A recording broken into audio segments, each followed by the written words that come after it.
mu gice cyatambutse mu nkuru nambabazi naguha twari twasize Crane yamaze guhura na Jesse aba bahuriye mu muhanda. Crane yararimo ataha ariko ari kugenda areba muri telefone, ndetse Jesse nawe yarari muri siporo yambaye ekuteri, baza kugongana batabipanze. Bavuganyeho umwanya ariko bahera ko umwe aragenda n'undi aragenda. Reka inkuru yacu rero n'ubundi tuyitangirire kuri Jesse aba ageze mu rugo kubera ko aba asigaye abana na Simbi, akamubwira atari kuzi n'ibindi.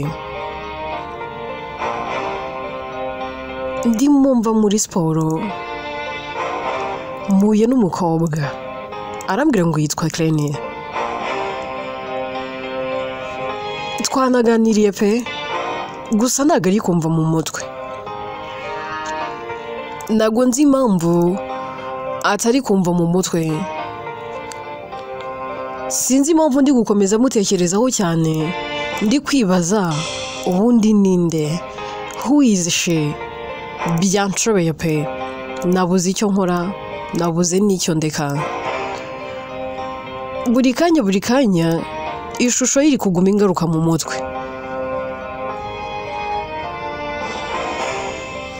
Simba iti se kubera icyo ari kugaruka mu mutwe? Hari urambwiye ngo yakubwiye ko yitwa nde? Undi ati yambwiye ko yitwa Crane. Simba ati none se ubwo impamvu atari kuva mu mutwe wawe hari ikindi kintu bisobanuye? Nge ndumva hari ikindi kintu kidasanzwe gisobanuye yuko hari wenda yaba ari inshuti yawe se ya kera. Jesse turabizi twarakuranye, nta nshuti ya kera nigeze ngira yitwa Crane, ahubwo ndi gukeka ikintu kimwe, ndi gutekereza se ntiyaba ari wa mu Crane umwe Logan yaje gushaka. Simba ati nawe aho ngaho waba wihuza, none se kuki wise ubihuza?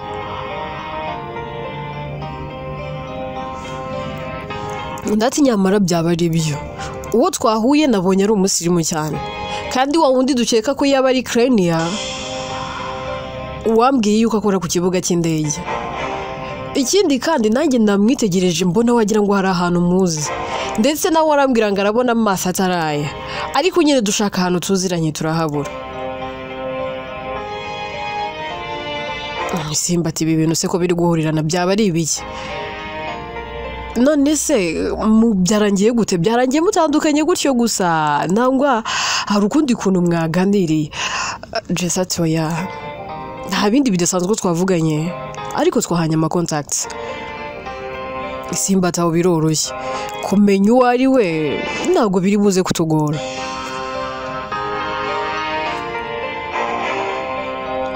Ati ahubwo ndumva wahera kumutumira, invite her aze hano iwacu adusure. Jesse ati none hase ndetse se bitwaye iki?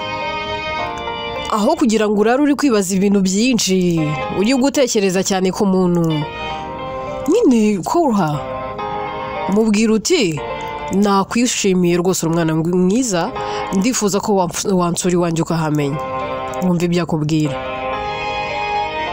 Jesse atari kuzi icyo gitekerezo aricyo let me call her. Ahera kagafata telefone ye agahamagara Crane yaritaba. Ndakambwira ati karame, ese umeze neza?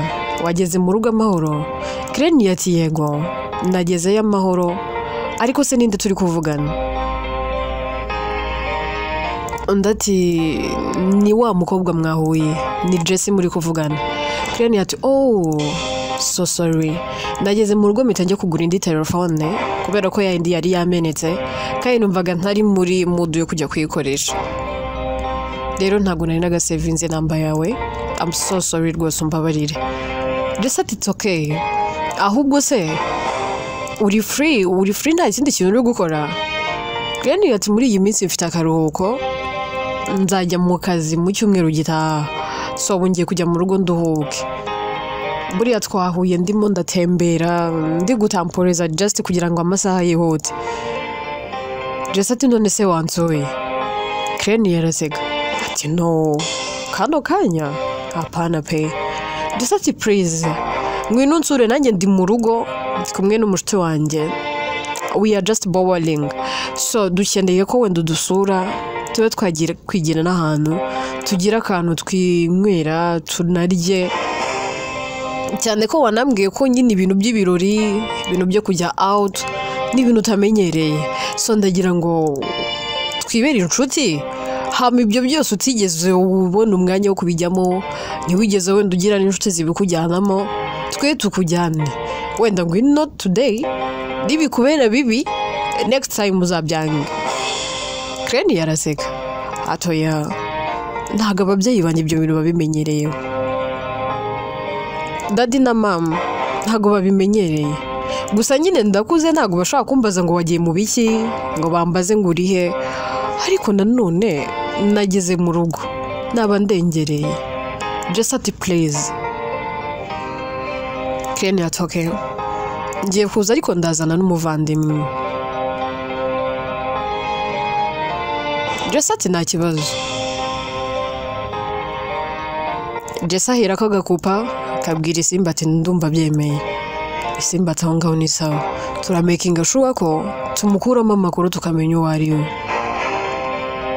Batangira kwitegura, bategura kana kariya barimo bitegura. Crane ashira iminota mike ye rwose, telefone ya Jesse igasona, akamubaza hariho. Jesse aramurangira, undi nawe agafata imodoka ye akerekeje agera ahantu Jesse na Isimbi baba, gasanga baba ahantu heza pe. Akinjira haratungurwa, kavuga ati wow, ay hano hantu kari heza se, none se hano hantu ni wowe uhaba? Jesse ati yes of course, mabana n'umushiti wanjye, ako tumeze nk'abavandimwe, we are sisters. Nubwo nyine tutari abavandimwe mu nda, ntago nyine nyine ntago ari by blood, ariko she's like my sister, my blood sister. Nubwo atari we biririyo, ariko nyine ngiye ndiko mufata. Crane ati ndatungu, none se mukora kahe kazi we? Ahantu ngaha muba? Jesse ati wowe rwose uri nk'umujangweri, ntabwo nabikubwira, wakumirwa wanatangara, ariko ko tuzagenda turushaho kumenyana, maybe I will try you byose.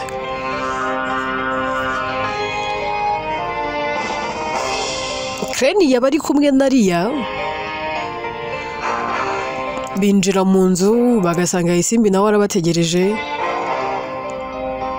bararamukanya bisanzwe, hanyuma bagatangira kwakira Crane na Ria, sasa bagatangira kuganira. Jesse ati hano niho twibera. Crane ati wow, nishimiye kuhagera, ndabona ari heza. Isimba ati se buriya? Undi ati cyane. Ria ahita avuga ati ngewe ngubu mise ngira mu matsiko, ubundi baha ahantu muhishyura amafaranga angana ati.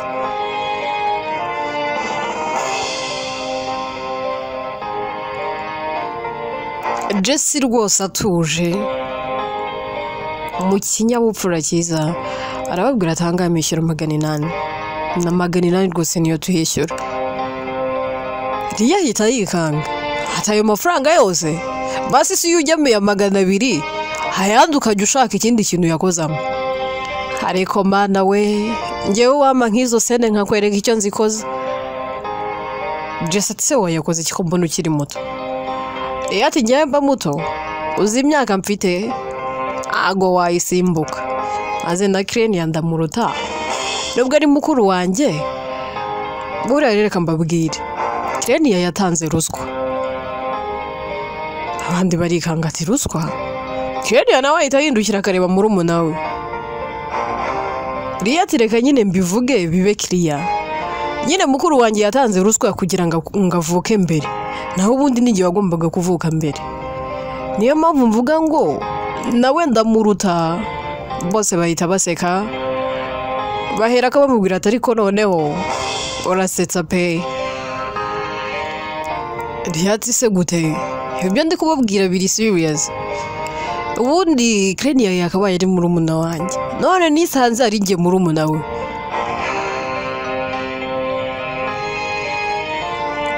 Baraseka. Klenia areba ariye kumirwa, akavuga ati se ibyo bintu burya nabyo ujye ubitekereza, ujye utekereza ko natanze ruswa kugira ngo mvuke mbere. Ariko mana yanjye we, noneho Riya ahita abwira Klenia akavuga ati buriya Raoul na Carrie baramemukiye cyane, bagombaga gutuma ari njye uvuka mbere hanyuma ukaba murumuna wanjye. Klenia araseka. Jesse ahita avuga ati ariko ufite murumuna wawe rwose w'umwana mwiza, none se byanyabyo ni murumuna wawe? Riya ati ariko se uririrwa ubaza, uyu ni mukuru wanjye kandi nkunda cyane, ariko ikibazo mfite ni kimwe cyonyine, nyine mukuru wanjye yavutse mu mwanya utari wowe, nagakwiriye kuba ari njyewe ufite imyaka afite. Bakomeza kuganira ari nako batera story. Jesse kuko aba yabwiye Klenia ko bari bujye out, ahita ahaguruka we na Isimbi bakabwira Riya na Klenia ngo baraje, bakinjira mu cyumba bakajya kwitegura. Bagera mu cyumba bagatangira kuganira. Isimbi ati yewe Klenia dutekereza ko uyu nguyu yaba ari we, namaze kubyumva ntago ari we, kuko Klenia tuzi yagiraga nyirakuru gusa, nta babyeyi yagiraga. Ikindi kandi nta na murumuna we, nta n'umuryango yigeze. So rero uyu nguyu ahubwo yitumwungutse as a friend, as a best friend of ours, ntago ari Klenia turi gutekereza. Jesse ati nanjye nabibonye, gusa nkurikije nuko bameze ndabona ari abana beza. Isimbi ati cyane, ahubwo se wabonye uburyo nyine bahuza, wabonye uburyo bakundana? Klenia ntashobora kurya atabanje kureba niba icyo agiye kurya murumuna we agifite, ntashobora kunywa atabanje kureba niba murumuna we arimo aranywa. Warebye ukuntu nyine yimenagaho utuntu ariko ukabona Klenia ari kumuhanagura. Mbega abavandimwe bakundana, nakifuje kugira umuvandimwe umeze kuriya pe. Jesse aterega ntawanga ibyiza nuko atabibona. Tuve kuri abangaba twigarukire kuri Kasi ndetse na Tesi kwa muganga. Kasi aba yagiye kubyara, ako kanya rero Calvin ahita ahagera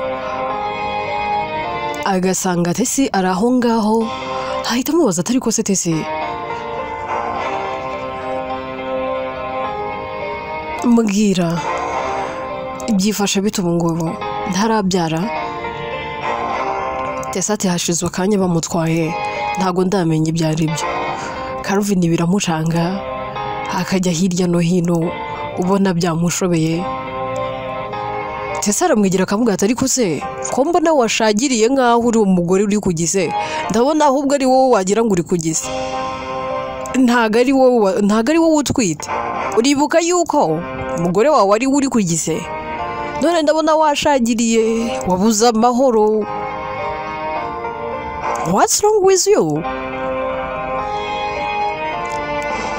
Calvin yegera Tesi akamubwira ati Tesi nyumva neza, umwana ugiye kuvuka arabanza akanikurikira mu buzima bwanjye atandukanye n'abandi bana bose bari kuri iyi si, kubera ko n'umwana nategereje imyaka myinshi y'ubuzima bwanjye, imyaka irenga 10 mbana n'umugore wanjye, twarabuze urubyaro. Ikindi cya kabiri, ngiye kugira ihirwe ryo kwitwa papa. Ikigeretse kuri icyo, ngiye kugira ihirwe ryo kubona imfura yanjye. ikirenze kuri ibyo nshaka kukubwira kandi ukamenya, buriya umubyeyi, buriya umugore atwita amezi 9, ariko burya umugabo nyamugabo, umugabo ukunda umugore we, yewe agakunda n'umwana we, nubwo adatwita nk'uko mutwita, ariko umwana wamutwara mu mutwe, aho ari hose abamutekerezaho. Uko umutima utera, uba utera atekereza ku mugore n'umwana, ariko mu mutwe we cyane hakazamo wa mwana, yibaza ati se umwana azavuka ari muzima? Ese naza ari umukobwa nzamwita nde? Naza ari umuhungu nzamwita irihe zina? Ese nzajya mukunda gute? Nzajya muterura nte?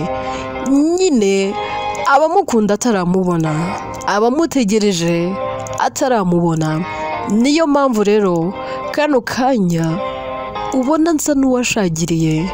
Umwana wanjye ndi mu mutwe, ndi gutekereza nibaza byinshi cyane.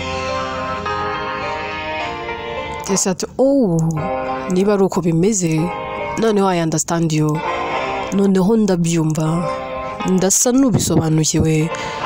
Icyo washakaga kuvuga noneho ndacyumva gatanu ku kandi.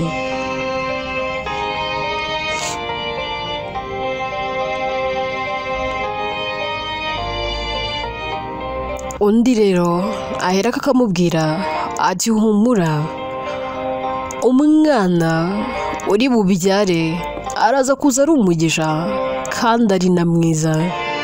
Trust me, wigumya gushagirira. Iyabatindije igatuma mudahera ko mubyara, yagera nyuma ikabaha urubyaro, ntago yabatenguha. Igomba kubaho umwana muzima kandi mwiza w'igikundiro.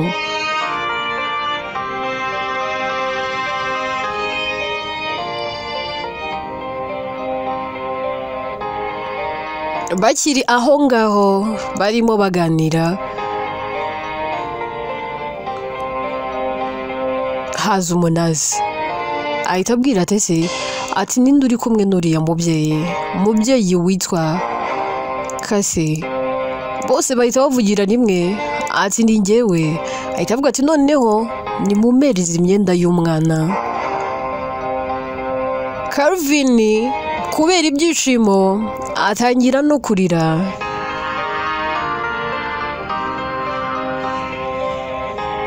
Tesa atari ko wagiye wihangana, uragira ngo buri muntu wese amenye ibihe wanyuzemo n'ibyo uri kunyuramo.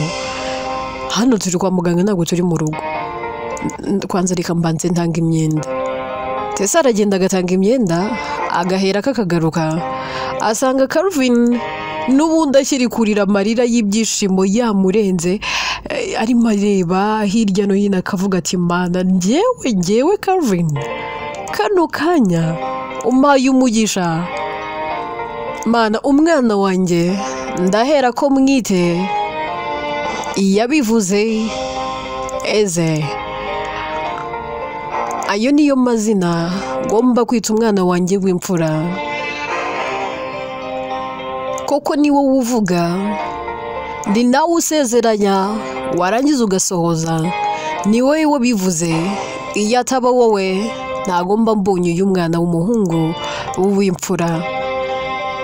Ndabyibuka umunsi tuza kwinyuza umunsi umugore wanjye aza gucekinga, tuje gukora check up yo kureba umwana tuzabyara, ngasanga n'umuhungu. Natashye ntekereza izina nzamwita, ariko nari narabibuze. Uyu munsi rero mbonye izina ngomba kwita umwana wanjye, ngomba kumwita iyabivuze Eze.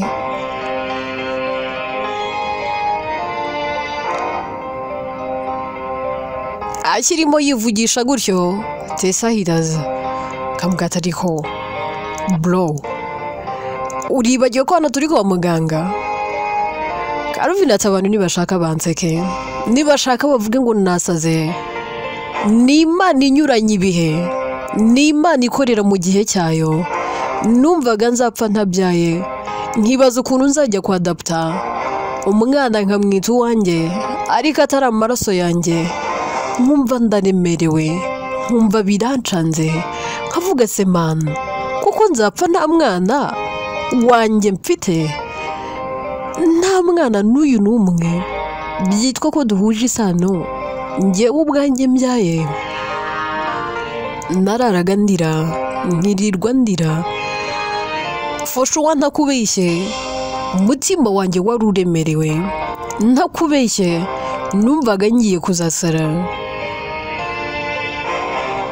Tesati basi ihangane imunyamunyi Calvin atoya, ndumva ahubwo nakiruka, ndumva nahera ku muryango wa mbere ngenda mbwira abantu bose ko Imana ikora ibitangaza, ngenda mbwira abantu bose ko ari Imana ishoboye.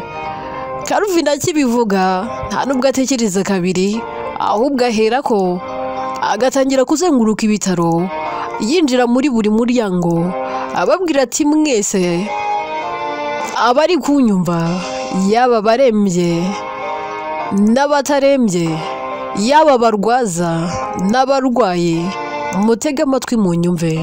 Ni Imana ishobora byose, ni Imana ikorera mu gihe, ni Imana iri hejuru ya byose, ni Imana iri hejuru ya buri kimwe, iri hejuru y'uburwayi, iri hejuru y'ubugumba, iri hejuru ya buri kimwe cyose, iri hejuru y'ibyishyira hejuru. Yitwa ishobora byose, ni Alpha na Omega, itangiriro n'iherezo. Ni Imana itagikomwa mu nkokora, ni Imana ikora uko yishakiye mu gihe cyayo, kandi ni Imana ivuga yarangiza igasohoza, ni Imana isezeranya, ni Imana ikora ibyananiye abana b'abantu.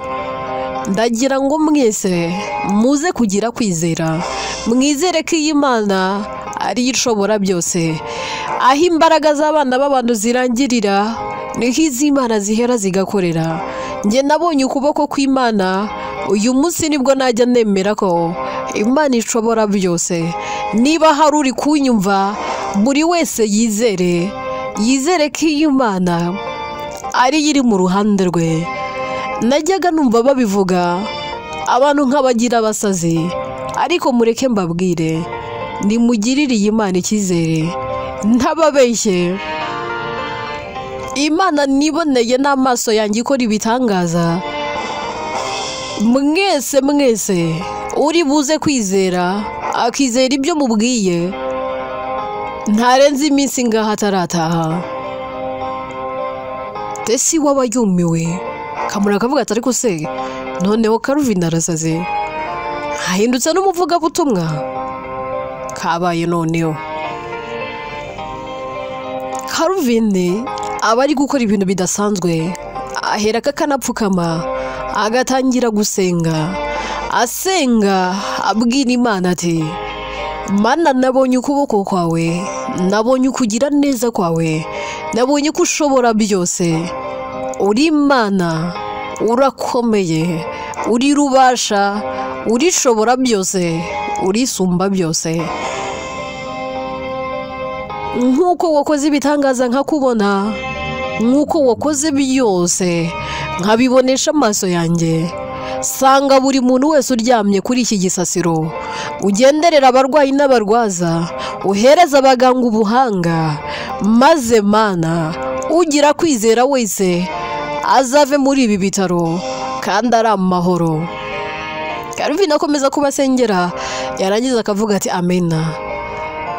Ahera akagahaguruka akigendera.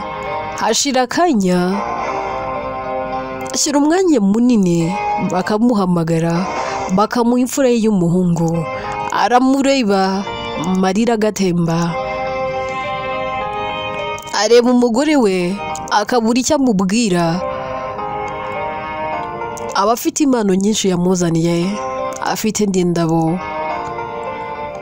abura ikintu abwira akase, akamubwira ati icyo nzi nuko ngukunda, icyo nzi nuko ngukunda, icyo nzi nuko ngukunda mugore mwiza, ariko noneho urwo nagukundaga rurikubye, wowe n'umwana wanjye nzabakunda urukundo rutagereranywa. Kubera ikiniga n'amarira menshi agera aho ngaho, umwana akamuhereza tesi, yarangiza agasohoka, aragenda akicara ahantu agatuza, tangira gutekereza ibintu byinshi, subiza amaso inyuma, kareba ibintu byose byagiye bimubaho, nawe atangira kwibaza, akavuga ati ariko se buriya ibintu nakoraga ni ibiki buriya ra? Atangira kwibaza ku kuntu kare yahoze azenguruka ibitaro avuga gukomera kw'Imana, nawe ubwe yarangiza akiseka, akavuga ati ariko burya ibyishimo n'umunezero nta kintu bitagukoresha, ariko Mana byose nabikoze ngira ngo ngushime. Abivuga ariko ari kwiseka, avuga ati nabera nitwa Calvin, n'ubwa mbere nkoze ikintu nanjye ubwanjye kikantungura ndetse ngahera ko nkaniseka. Tuve kuri papa yabivuze ariwe Calvin, twigarukire kuri Clenia na Ria ndetse na Jessie na Isimbi babagiye out. Jessie yanyweye inzoga yasinze yabaye, na Isimbi bombi basinze. Ria reba Clenia kavugira ati ariko se mukuru wanjye, kuva ryari waragize inshuti z'abasinzi, usigaye ugira inshuti zisinda? Uragira ngo ubutaha nanjye nzazinywe? Clenia ati wowe uzinyweye nakwica, nakwiyicira, nta nubwo nanarindira ko dadi na mama babimenya, njyewe ibyo nagukorera n'Imana ibizi. Jessie atangira kubwira Clenia kubera ko aba yasinze, kandi ati reka nkubwire, ntakubeshye nagukunze, nakunze n'uburyo uri umwana mwiza, nakunze n'uburyo wowe na murumuna wawe muri abana beza. Gusa nari mfite ubwoba ko ushobora kuba uri Clenia natekerezaga, kandi uwo mu Clenia natekerezaga mba numva nteye ubwoba. Jessie atangira no kurira, mba numva ahari nk'uko bavuga ngo yarapfuye atarigeze apfa. Mpora mfite ubwoba mvuga ngo azagaruka, kandi naramuka agarutse azantwara icy'agaciro, azantwara icyo nkunda. Rero nakubonye ngira igihunga n'ubwoba, kubw'amahirwe nsanga uwo natekerezaga ko waburiwe atari wowe. Gusa nanone ikindi, wowe uri mwiza cyane ndetse uri n'umusirimu, bitandukanye n'uwo nguwo wundi, muratandukanye pe, harimo intera ndende. Ni nko kubona Amerika yitaruye u Rwanda, nangwa se ijuru ryitaruye isi, wowe uramurenze, uri ku rundi rwego. Ariko murapfite ubwoba ko yazagaruka, kandi aramutse agarutse yantwara ibyishimo n'umunezero wanjye. Clenia aramwegera kamubwira ati humura, jye nawe turi inshuti. Humura uwo mu Clenia nubwo ntamuzi, ntago azigera aza mu buzima bwawe ngo ntume hari icyo agutwara. Clenia ahera kakiyegamiza Jessie agatangira kumuhumuriza kugira ngo byibura arebe ko yatuza. Tuve kuri aba ngaba bombi twigarukire kuri Hamza. Hamza aba yicariye mu rugo, yajya kubona akabona ko isharinjiye, undi ati wowe kandi uje gukora iki wanjye? Nyuma yo kumenya ko wamvugishirije umugore, Kisha araseka ngo umugore? Hari undi mugore ufite utari njye? Hamza ati umugore wanjye ni Clenia, ntago uri umugore wanjye. Kisha ati rero ndi umugore wawe, ubishaka utabishaka I'm your wife, kandi noneho ngiye kuba we byiteka. Undi ati oya, uribeshya, uri kubeshya umutima wawe, narakubwiye ngo urahahise hanjye, ariko Clenia ni none n'ahazaza hanjye.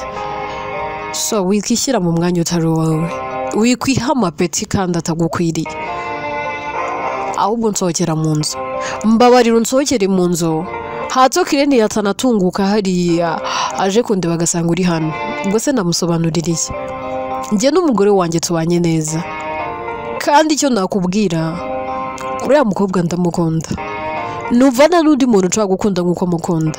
So rero uko wabigerageza kose ntago nzigera ngukunda nk'uko nkunda Kireni. So hereza umutima wanjye agahenge, nanjye ubwanjye umpa agahenge. Waretse gukomeza kunzira mu buzima, waba uvuyemo burundu.